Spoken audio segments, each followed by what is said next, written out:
the Steps Back to Me podcast. On this show, we talk about all things that empower you to take control of your life and win it.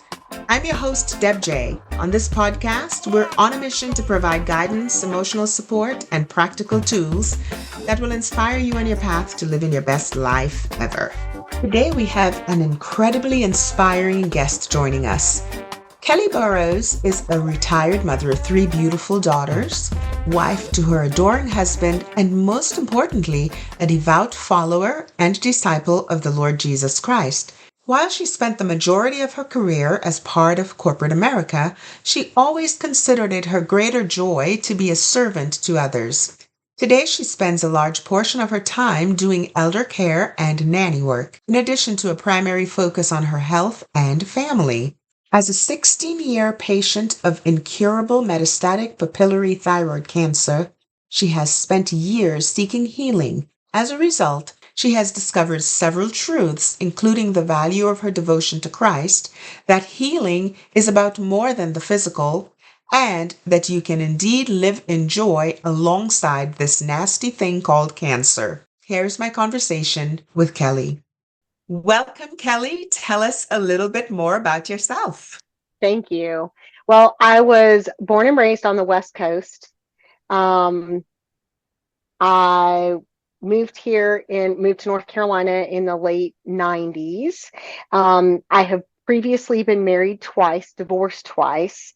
The first time was just being young and making decisions that just weren't good for me. The second time I walked out of, and that turned out to be a little bit of an abusive relationship in marriage. And then the second time, I basically did the very same thing again, just with a different person in a different body, because you repeat yourself if you don't get well and get healed. So that's what I did. After my second divorce, I decided that it was time to get whole. And so I spent the next probably, a solid 5 years just really dedicating myself to therapy and counseling and discovering who I was, because there's always 2 parts to the story, right? So you can't control other people or their choices, but you absolutely can control your own. So decided I wanted to change my narrative. So when I had just turned 30, I moved all the way across country from Las Vegas to Charlotte, North Carolina.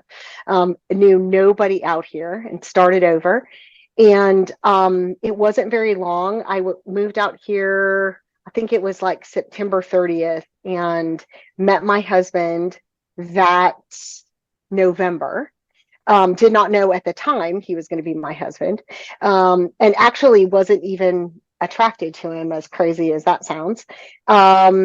We did a little bit of dating the next year, and I decided that was not going to work for me.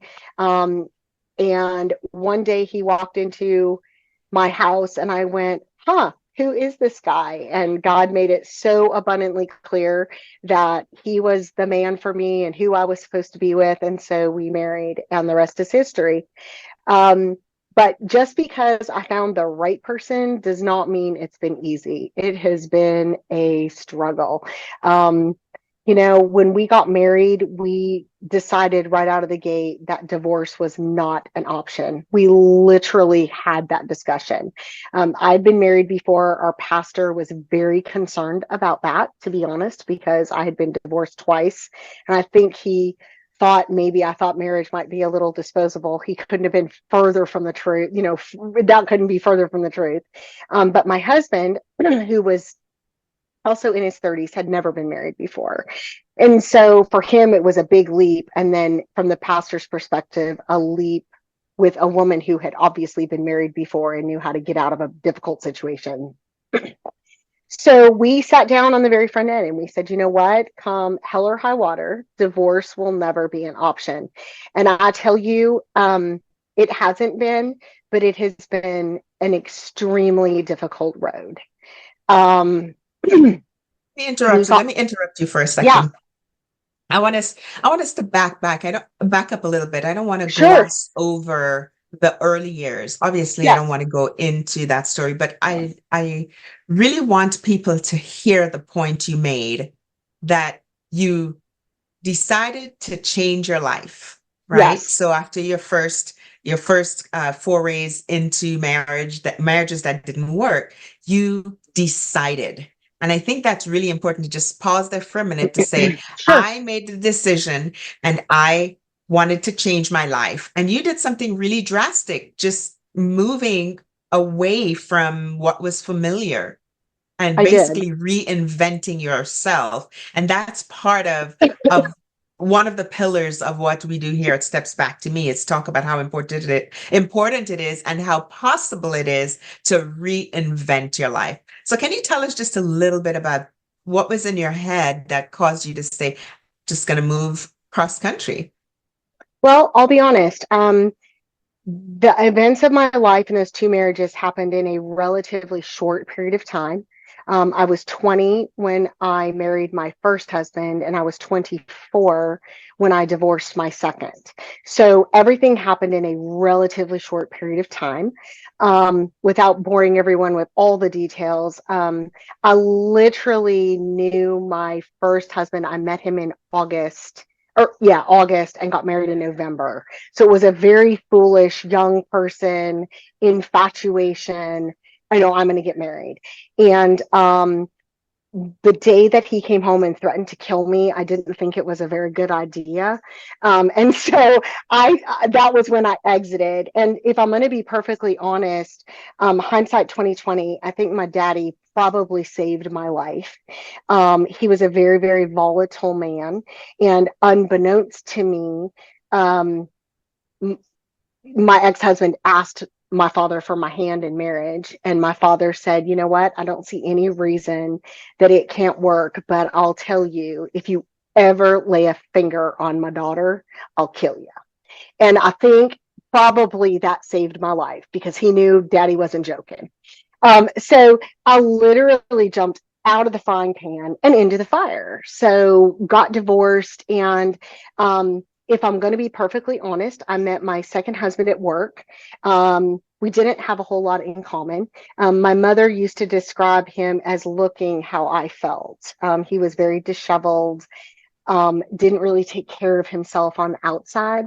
But that was how I was feeling inside. And I literally So remember you ab- attracted that. absolutely. And again, I think that comes with not going through recovery. When you jump out of the frying pan and into the fire and you don't become whole, you kind of attract that same kind of behavior. Some would even argue that it's frequency, but you absolutely attract that same to you. And so when I met my second husband and we developed a relationship, I will never forget as long as I live, right before our wedding, which was in September, my parents had taken a trip to Canada. And while they were gone in the month of August, my ex husband and I got into this knockdown, drag out argument. And he was like, maybe we should call the whole thing off. And, you know, of course, I begged and pleaded and don't do that and whatever.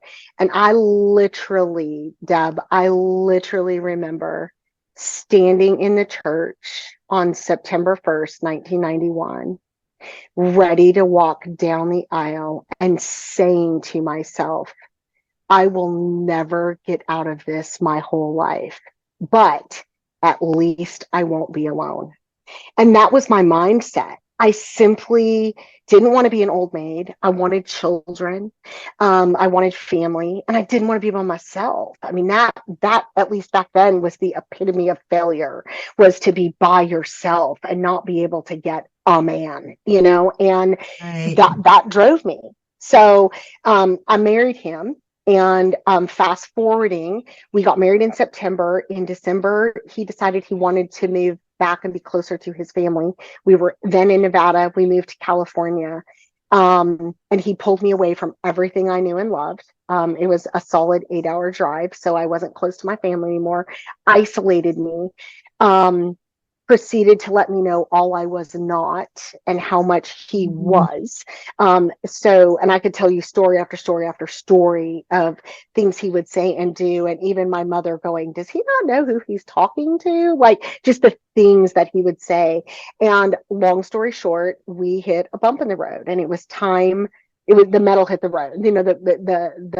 It was time. It was just time.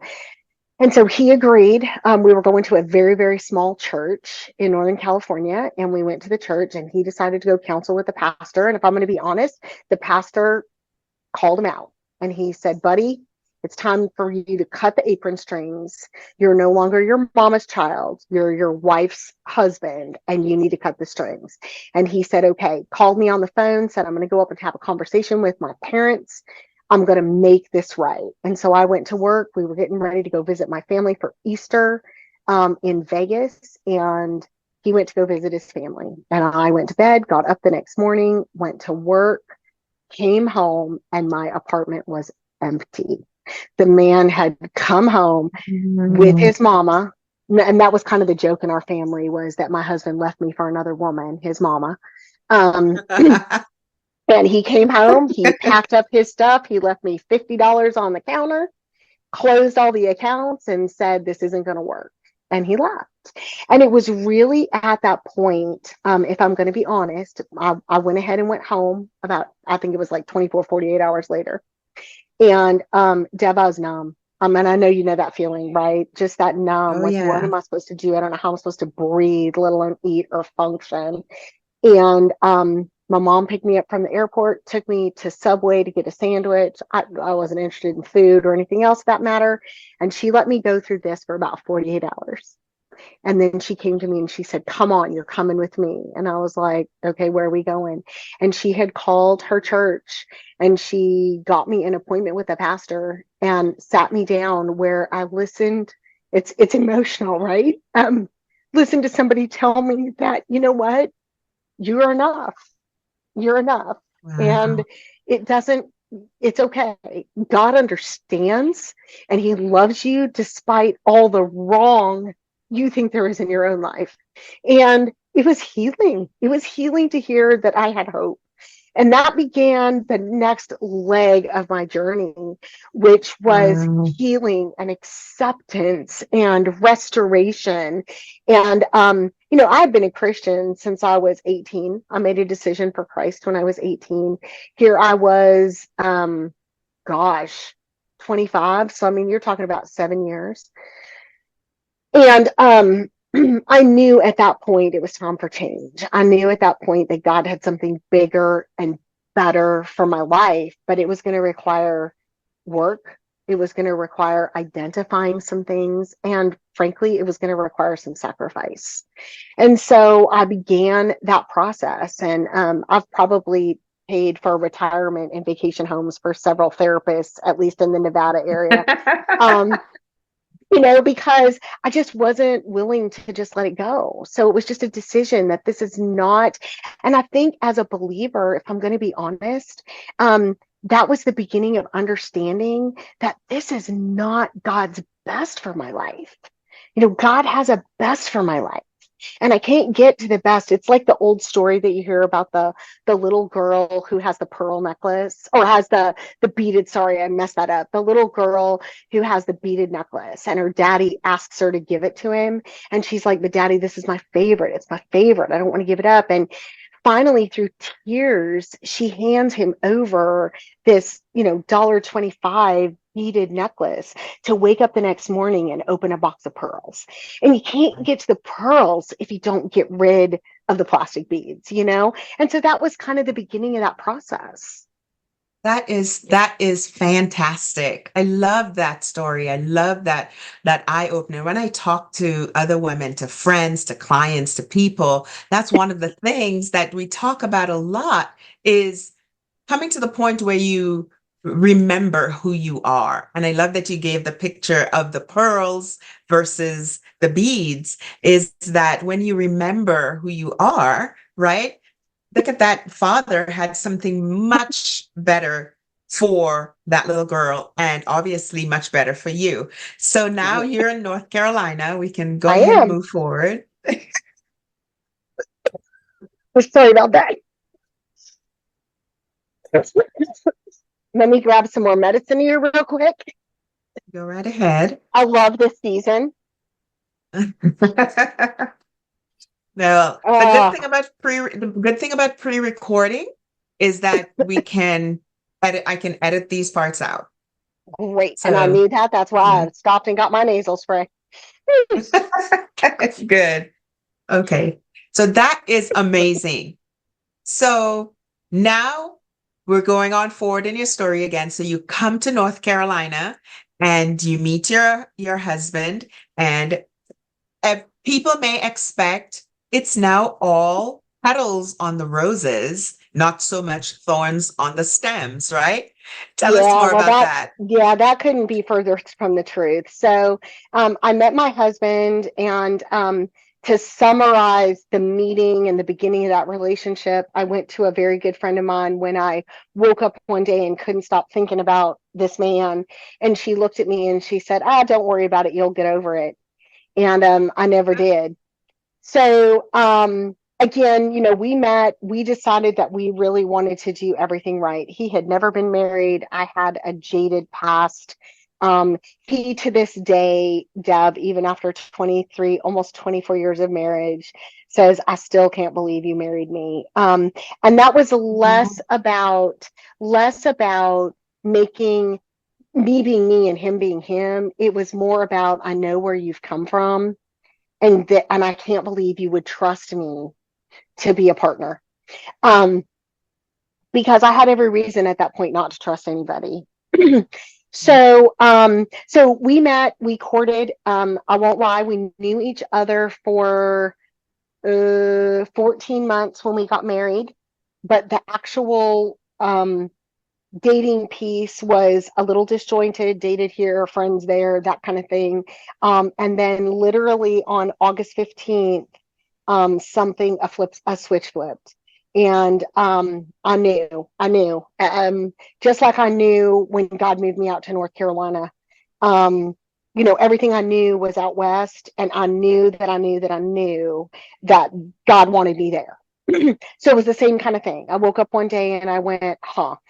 So literally, August 15th, agreed to date him seriously. September 4th, got engaged to be married. And on January 13th, said I do. Um, Wow. so it was very, very quick. Um, a little sidebar on that. I don't recommend that, especially for young people. When you're in your 30s, you kind of know yourself a little bit better. And, what started out as the list 9 miles along of what you would require in a spouse kind of dwindles down to the size of a sticky note. It gets a little bit easier, to find what's important, right? But Right. That's a really good pause moment. That's a really good point because you're not talking about, oh, we're 16 years old or we're yeah, 19 years old and we're in love and we're going to run off and get married right. before we know who we are. So that's a really good pin to Yeah, put in yeah. there. I mean, and he had, just being honest, I moved here. He was especially close to his mom. And I think it's probably important you understand a little bit of his history to understand my story, because um, his mother was not supposed to be able to have children. His father was 18 years older than his mother. His mother died first, and he was very close to his mom, almost in an unhealthy way, if that makes sense. From an emotional perspective, he was left to care for his father that later on in our life and in our marriage, he had blocked out a lot from childhood. And it wasn't until we were long into our marriage and had children of our own that he realized that he was left to care for his abuser. And so there was just a lot to deal with there. Um, and so, he was broken, and not fully restored, if I'm going to be honest. I was, I won't say fully restored, but more restored, but in a place where I knew and had no one. And so God just kind of brought us together. And I kind of laugh because my husband and I could quite literally be the poster children for opposites attract. Um, in every aspect, you name it, we fit the ticket, from how we look to how we act to our personalities, you name it, like we couldn't be more different. But that's what's so cool about God's design, because, if every child had two parents that were disciplinarians, right? None of them would ever obey authority, right? Right. I mean, because they don't have any grace. So it worked well. So met my husband, got married. We were in our 30s. And a little while, we couldn't wait too long to start a family because, again, we knew our age. So decided that we wanted to go down that road and found it impossible to get pregnant. And so, long story short, we decided to go down the possible versus probable route. We went and had all the testing done and had quite a few chuckles in that process, if I'm going to be honest, because if you can't laugh at it, like, why bother? And we found out that it was absolutely possible. It was not very probable. We had issues on both sides, and long story short, we are the proud parents of three beautiful teenage daughters and one child that resides in heaven, that didn't make it past 10 weeks, but God has blessed us. So that was, it was awesome to see that. And I was a high risk mama. I had all my children between the ages of 35 and 40. So, So there's hope. there's There's hope. absolutely hope. And I will tell you, I there's re- something to be said for being an older mama too. yeah, I remember my fourth pregnancy. I was 34, and I remember the day the doctor told me you have a geriatric pregnancy. Yeah, I Like, was I'm fortunate 34. not to. I know, it's crazy, right? It's crazy. Yeah, but there is hope there. All right, go on. Again, part of the overall story to give you the picture, my husband always felt, and I want you to know that I'm uber sensitive to not sharing what's not mine to share. So I want to share what has impacted me and what I think my husband would be okay with. Um, I appreciate that because that's exactly what we want. It's the story is about us and how we relate, respond, right, and not about tearing other people down or sharing what is absolutely, not our stories to tell. So absolutely. So growing up, my husband never felt like he was either encouraged or supported, um, or was ever allowed to live to his fullest potential. So because of that, he kind of hit this place in the road where he's like, I think maybe we need to look at why. And so, long story short, he decided to do some neuropsychological testing. And through that testing, again, barring information that's not mine, they diagnosed him with ADHD. And at this point, he'd lost his mother, who he was extremely close to. He'd lost his father, and he really didn't have any family. I mean, I was ultimately his family at this point. And so he got diagnosed, and I don't have to tell you, as is common in our industry, ADHD, boom, you need you need this medication.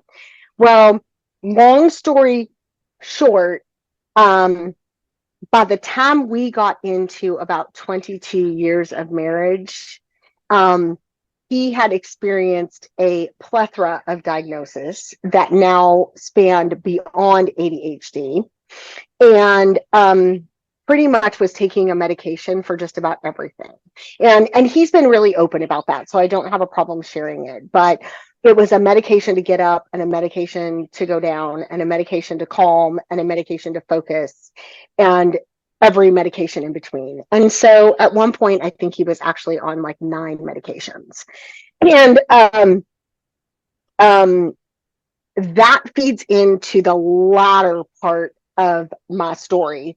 Um, so if I can come back to that, I will. yes. Um, but we had my first child, or our first child. Then we had a miscarriage. Then we had our second child, and we were done. We had 2 little girls. We were happy. We were good. And he actually went to the little snip doctor, the whole bit, to put permanency to this, because we were old parents. We were in our late 30s, and we just wanted to make sure that we weren't going to lose a child to SIDS or something like that, where we couldn't make a different choice if we wanted to. So that was the decision we made. And my second daughter was born August 17th. And as the Lord would have it, on August 4th, we got pregnant. So she turned a year, actually almost 2.5 weeks after I was already pregnant. So a third child we were going to have. So I always say all the time, my third child, Surprise! yeah, my third child was not planned by me, but she was absolutely planned by God. And so we went through this third pregnancy, and God's hands, I don't know how many of your audience are believers, but I'm just here to tell you, when the Lord is working in your life, there's no denying it. And God's hands were all over this pregnancy. Um, I ended up going back to my OBGYN. I technically did not fail the sugar test, so there was no reason to continue. But my OBGYN knew me, and she knew me well. And she's like, Kel, let me help you. I want to help you. I've always been a big girl. I've never been, I'm not a stick, I'm thick. Um, and she's like, let me help you. Let me help you manage your weight through your pregnancy. Okay, fine. Well, long story short, ended up at the I don't remember what it's called. It was an endocrinologist who worked with pregnant women, and just went to the office just to have them manage stuff. The next thing I know, I find out I have gestational diabetes, even though I passed the sugar test, so nothing's foolproof. Um, and then I ended up seeing this precious, precious woman who started talking to me and said, did the whole exam and did this kind of thing, and was like, "I like the way that feels. Would you be okay going and doing a biopsy?" And she 100% expected to find that I had a goiter or had something going on that was thyroid related, which in her mind, Okay, so hold on a second. So you're saying she was actually doing a physical exam she like was. doctors do to check your Mhm. nodes and all of that. That Okay. is All right. that is correct. And didn't like something she felt. Asked me if I'd go do a biopsy. I said, sure, why not? Um, and so she sent me to go do a biopsy. And this was very late in my pregnancy.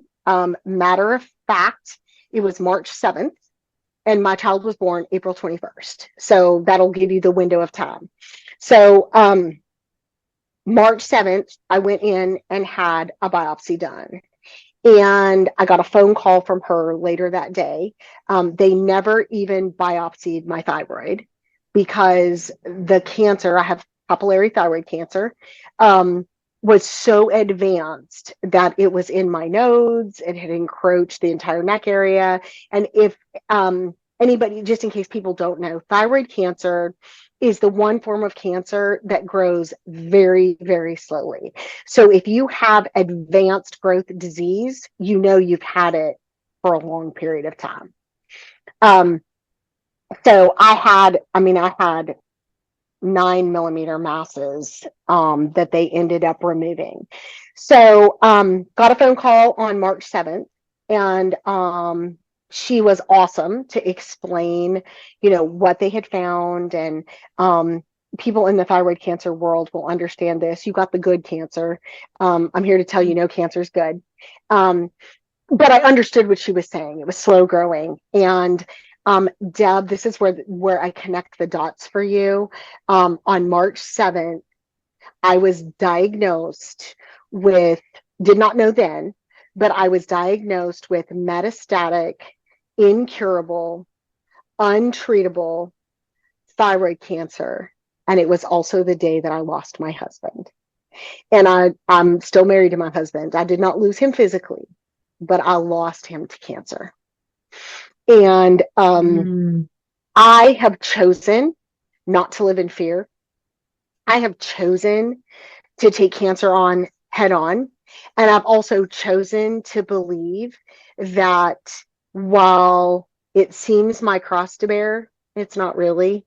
I know who's in charge, and I press forward with that. But unfortunately, because of upbringing and experience, my husband lived with a different kind of fear, and fear took over his life. So that impacts our family and our marriage, right? Oh, wow. Pause. Just let that sink in for a minute. The way you said that just had my heart when you said I got the Mhm. diagnosis and I lost my husband, but he's still alive. But that's just, oh, that is deep. Yeah. Wow. Yeah. It's a And lot. that was how many years ago was that? 16 years this past March. Wow. So we Yeah. do have right along with the sadness and the, what people would say is the tragedy, we're also celebrating that even with the diagnosis and everything that's going on, it's 16 years later. It is. It is. Wow. And that 16 years has been tough.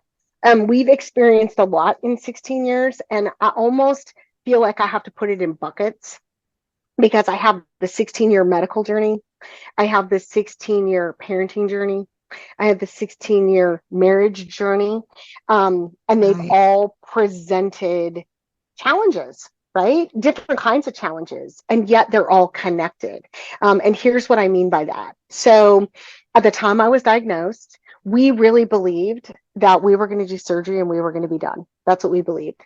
So I believe in God's tremendous mercy, that He allowed me to be a bit naive for a while.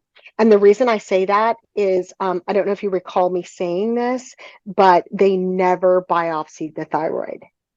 Well, that right there is evidence that it's metastatic.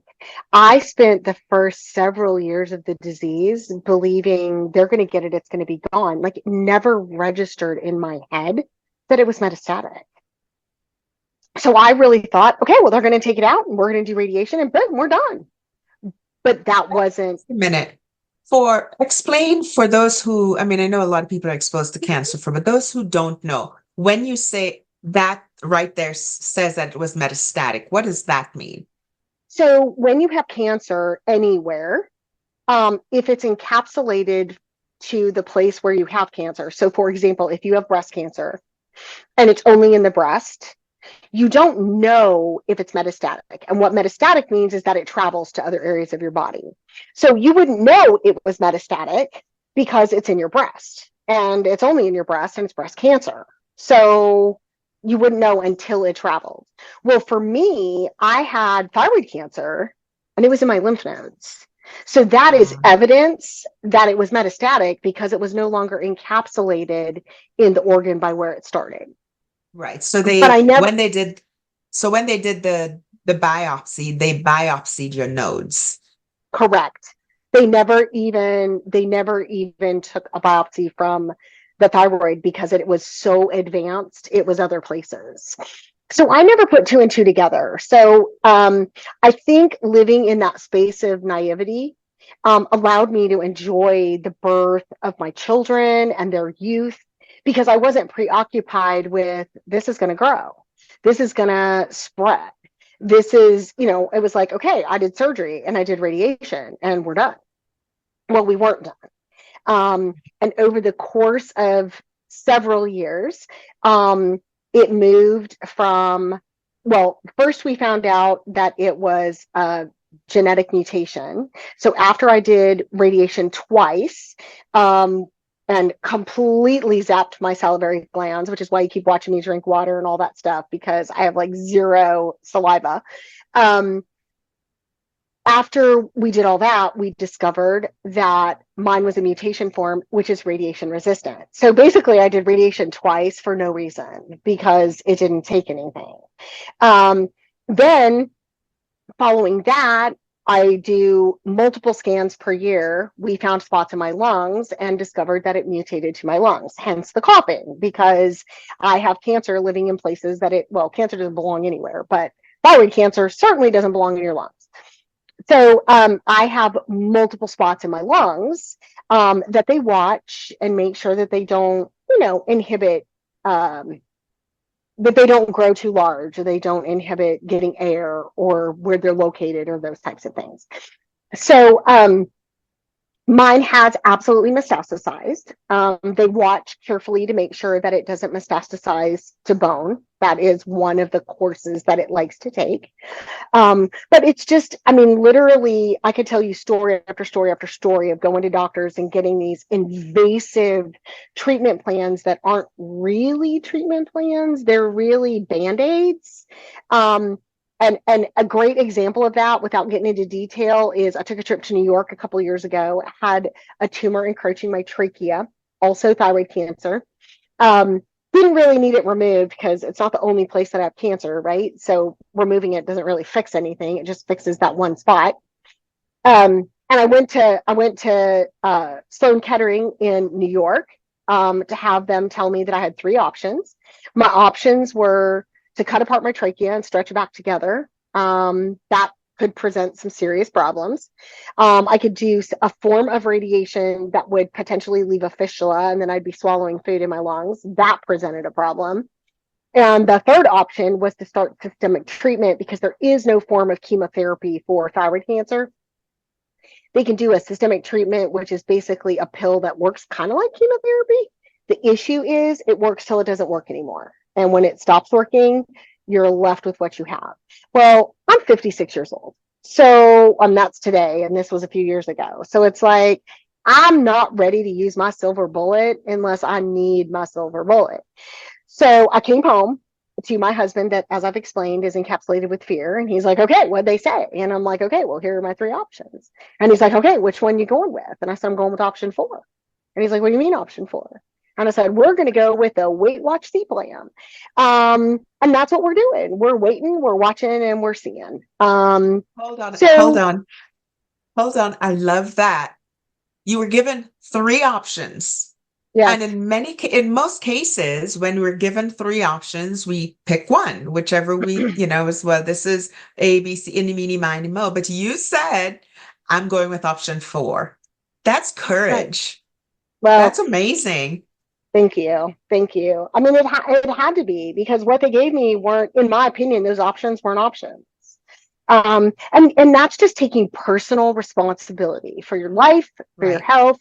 And that's really what I have done in 16 years. So going back, going back to where I was, we went through all this treatment and it metastasized my lungs and we did radiation and it didn't work. And, it kept it, we got it stable where it wasn't growing a lot, but at this point it's in places it doesn't belong. And, we're still watching and doing all this kind of stuff. And again, I genuinely, Deb, believe that God's in the details. So that precious little baby that I did not plan for, the one that I, said two's good.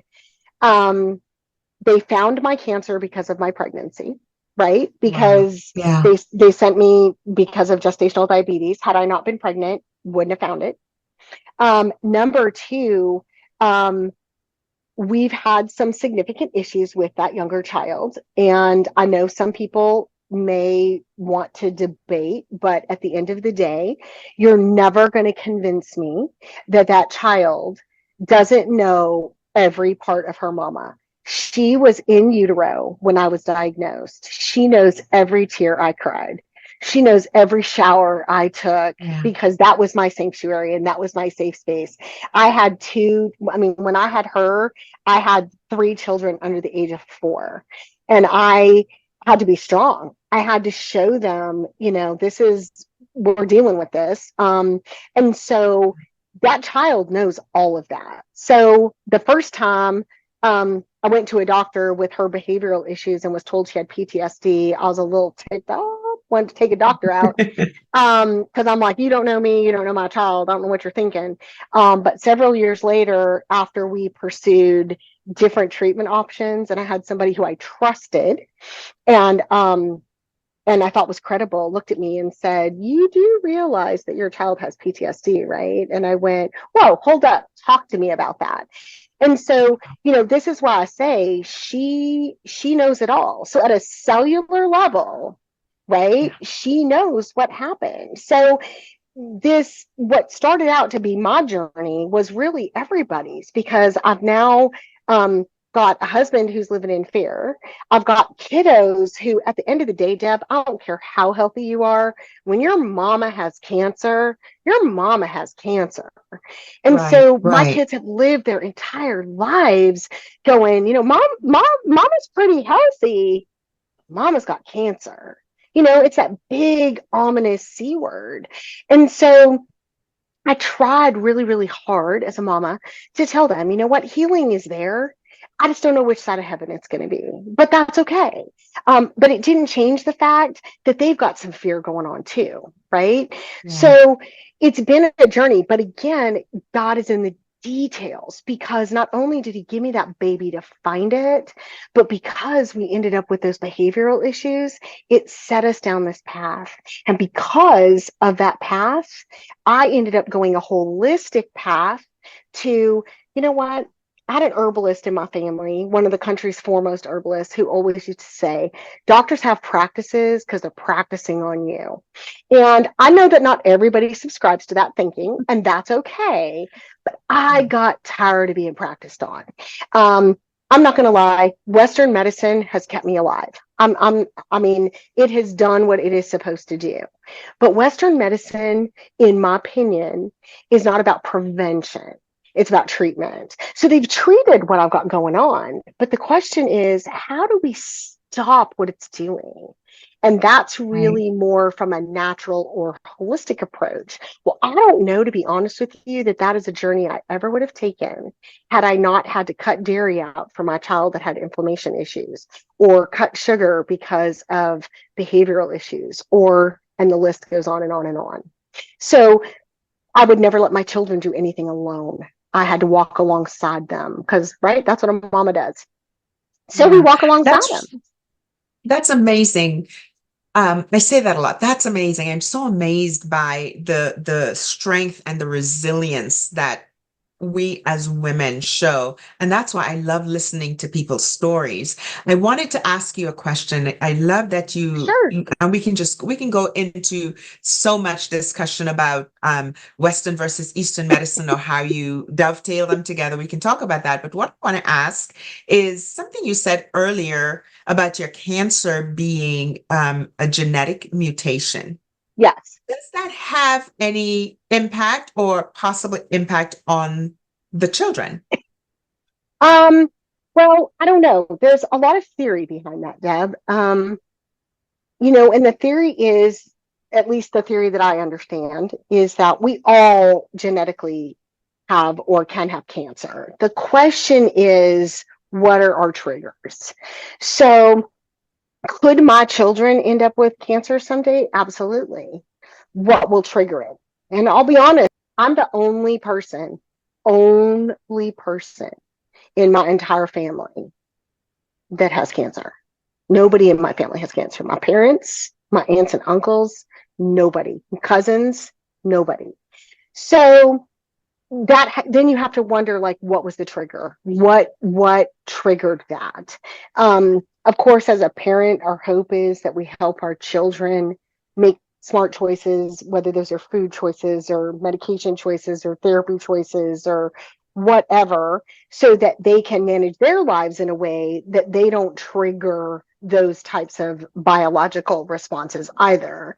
Um, but as far as, is there a genetic component for my kids? I don't really know. In addition to cancer, PCOS, that's pretty common amongst women. I've got two children specifically that are dealing with PCOS, and the impacts of that. While it wasn't my plan, it was God's plan for this third child. And I ended up going through, able to process through this journey, doing things that I never really would have considered, because of what I had to go through with her. So ended up going down a more holistic path and trying things. But again, at the end of the day, it's involved everybody in our family. It has impacted me personally, as I've continued to process through a cancer journey. It's impacted my husband, who, was already encapsulated by fear. And now he's wondering, oh my gosh, what happens if my wife dies? How am I going to raise three children on my own? Um, my children, while we always talked about the fact that, healing will take place. I just don't know if it'll be this side or the other side of heaven, but it will take place. And again, always, I don't want to say I downplayed or minimized cancer because that should never happen, but I refuse to be a victim. And I just wasn't going to be a victim. And so my kids always knew, like, Stronger's going to have to get a lot smarter and a lot harder if it's going to take me out, because I refuse to be beaten by this. I'm just not going to. And so that's kind of how we've always handled it. But at the end of the day, Deb, when you got a mama with cancer, you got a mama with cancer, and that takes a toll. So while my kids were always taught this isn't worst case scenario, I used to tell my kids all the time, I said, you know what my endocrinologist told me? And they said, what? I said, he told me it is more likely that I get hit by a bus than die from cancer.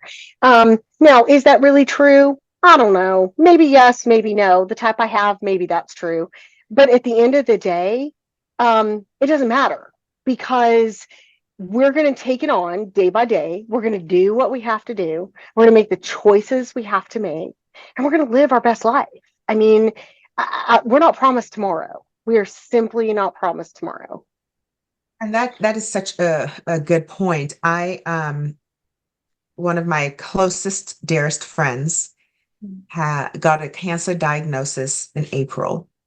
So from her diagnosis to her death, 4 months. Wow. And what I find interesting is that her attitude was exactly the same as yours. That celebration of healing is going to come. I'm just not aware of if it's going to be on this side or if it's going to be in heaven. Yeah. And so she was definitely a woman of faith that I believe is in heaven and is happy and healthy. Right. And one of the things that I say all the time is I feel sad when I think about me and the fact that I'm missing her and, our friendship and growing Right. older, as friends.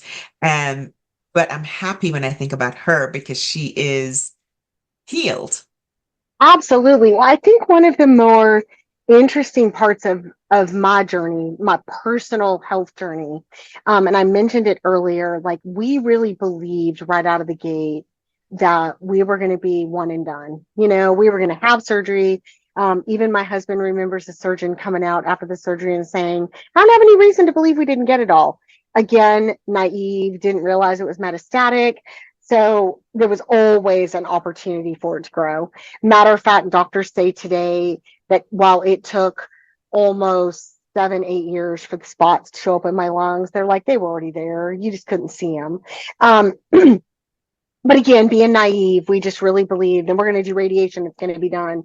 Then we went to Texas and came back, and it was like, okay, we're going to do radiation again, and it's going to be done. And we just kept, if I'm going to be honest, both from a world and medical side of things, as well as from a Christian God side of things, we just really believed that healing was there. Healing was going to be there. And, we're not really big, like, speak it, claim it people. But we just really believed that in faith, God was going to meet that need through the journey and making the right choices. We were going to get there. Like, we just believed that, and we just Right. pressed to that. And we hit a point where the 10 spots in my lungs in one report changed to the word innumerable. And that was the day. That was the day that I stepped back and I said, and I never in my entire life, I've been a Christian since I was 18 years old. Never in my life have I ever been angry with God. And I still can't say that I've ever really been angry with God, but I'm a person of faith that believes that my God's a big God, and whatever I have to say, he can take it. And so, no disrespect to his holiness, but I got in God's face and I said, what in the world is going on? Like, I've done everything you've asked. I've been faithful. I've been consistent. I've raised my kids to know you're in charge. Like, I've done everything you've asked of me, and we're getting worse. Like, what's up? I am willing to give you every ounce of glory for restoration. I am willing to share with everyone that you have the power to heal. It's all you. What is going on? And Deb, it was in that moment and the course of the next few months that followed that God showed me and revealed to me that healing is about so much more than the physical. And that's when I Into came to that. learn that. You know, God is healing me. He just didn't heal me the way I wanted to be healed. He didn't heal me the way I thought I should be healed. And what he's taught me is that while I live with this nasty disease, and there is no other way to describe it, cancer is nasty, it is ugly. People like to say all the time, cancer's stupid. No, cancer's not stupid. Cancer's smart. Cancer's super smart. Um, but at the end of the day, this ugly, nasty disease that has decided to take up residency in my body. And I do not claim, you will never hear me call it my cancer. It's not my cancer. It's cancer. It's cancer that lives in me. It's not mine because I refuse to own it. But the bottom line is, I have the privilege of living in joy alongside it. It does not Oh, have to steal my joy. that is amazing. That is amazing. And there are factions or people who would say, well, by doing that, you've raised your energy. So I would say, even for people who don't profess to believe in Yes. God, the same principle Mm-hmm. applies, I that agree. what we focus on, we cause to grow, right? What we feed Right. grows. And so if we feed joy, and we feed our families, and we feed our relationships, those grow, um, even alongside cancer that would Well, uh Ab- absolutely. And you know what, Deb? The reality is this hasn't been an easy journey. I'm not going to lie. It's been tough. The last 16 years of my life have been a challenge. There's been great joy in the journey, but it's been challenging. Everything from, as I mentioned, children with behavioral issues or issues because of PTSD, husband that's been over medicated. And to connect that dot for you, and again, I share with his permission. Less than 2 years ago, my husband went into residential treatment because he hit a place in the road where he finally was willing to own the fact that he was over medicated and he wasn't functioning and he had been absent from our family for years.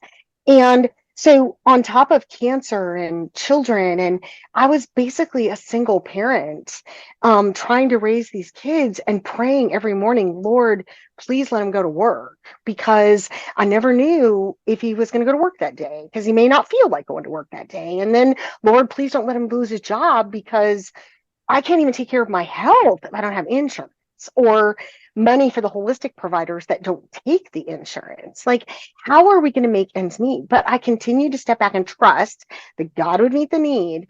But it wasn't easy, Deb. I mean, um, yeah. it was the greatest lesson of perseverance that I could ever show my children. I've told my children 1,000 times over.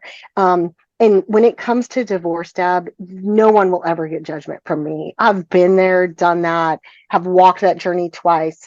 But I took my commitment to my husband and my commitment to God seriously when I said divorce is not an option. Now, that doesn't mean that I haven't considered murder, but um, divorce was not an option. And I will tell you what, I've actually sat down with my kids who questioned, and I'm just being honest, they've questioned, Mom, why do you stay? Why do you do this? Why? And I've told my kids, and I've been very open about it. You will not get a lot from watching your dad and I. You will not see a picture of perfect marriage. You will not see what it means to get along in every avenue. You will not even see often what it means to fight fair. And those are all qualities that, as married people, we should subscribe and be committed to teach our children. But at the end of the day, my kids know, have seen, and understand what it means to take a commitment seriously and to trust God through the process, because that's Mm, all we've got. that's good. Yeah, that's really, really good. Um, I love this reminder that we each are on our own journey. We are. Sometimes we forget that, especially as women. Sometimes we compare ourselves. Sometimes we talk really negatively to ourselves because we think things should go this way or should go that way. And, I've written and said to people a lot, stop shoulding. We need to stop shoulding on ourselves because we don't Absolutely. get anywhere good by that we're each on our own journey.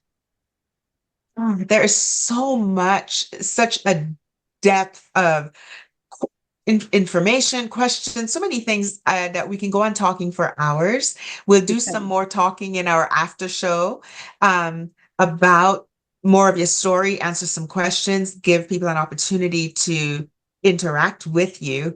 Kelly, thank you so much for joining us on today's Steps Back to Me show, for sharing your story, for sharing your resilience, for sharing your smile, your joy, and giving us inspiration. I know there's some woman out there who's going to hear your story, who's going to see herself in all of it, in some of it, in parts of it, and be encouraged that there is vibrancy and life and a future to be built no matter the circumstance you find yourself in.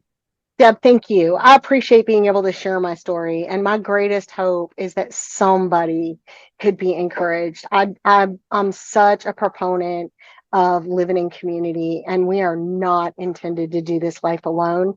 We're intended to do it together and to cheer each other on. So thank you for giving me the opportunity to cheer somebody else on. Thank you so much for joining us on another powerful episode of the Steps Back to Me podcast. We hope you found inspiration and insights that will light your path on your journey of healing and self-discovery. And as we wrap up, always remember your story is a tapestry of strength, resilience, and hope. No matter where you are in your journey, you have the power to reclaim, reinvent, and recalibrate your life. Until next time, keep taking those steps back to the authentic you. Stay strong, stay inspired, and keep shining your light. I'm Deb J. Goodbye for now, and see you on the next episode of Steps Back to Me.